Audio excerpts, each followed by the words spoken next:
Hello, Tracy Tamer here.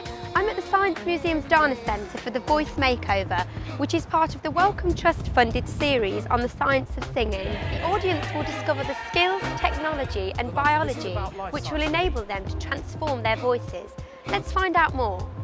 Mary Hammond goes through the skills needed to sing in different styles.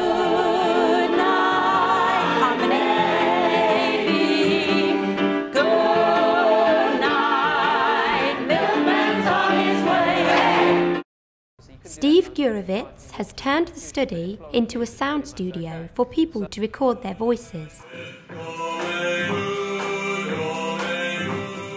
How can technology transform the voice? If you've got sibilance, you'll be pretty consistent depending on the key of the tune. And then every time that frequency is hit by the singer, it cuts the volumes. You see these things a lot as well, especially for broadcast, and that's because when you're outside, you've got another form of which is the wind. Eating and drinking can change your voice, as David Howard demonstrates. This is an engine. If an engine's going to work well, you need to lubricate it. Don't lubricate it, it will seize up. He explains how the voice box works in the cafe. Demonstrating that this can move in your neck. It's suspended on muscles under the jaw. It's not bolted to the tube. This is a plastic model. It's suspended.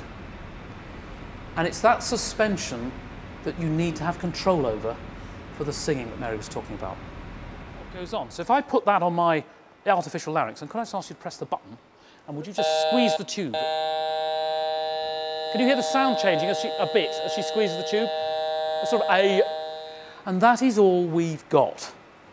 And I think it's actually quite salutary to realise that that is all you've got, that and a buzz, with which we make these fantastic sounds. To close the evening, Mary Hammond brought together what the audience had learnt from all of their various sessions.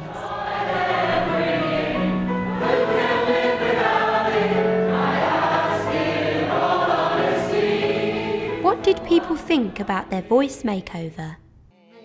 I really enjoyed it, yes. I think Mary Hammond was very inspirational.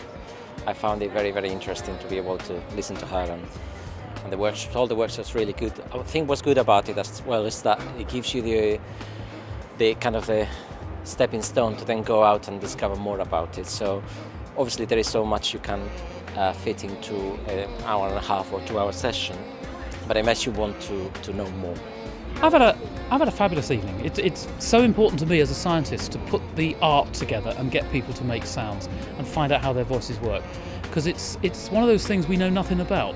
We make a sound, you can't see it, we've got this instrument, we all use it every day, and most of us use it wrongly, and we get into vocal problems. But to talk to people about how to put it right and how it works, and see the smiles and the understanding as people realise, oh, that's what I should be doing, or that's what I should be drinking, is just fab.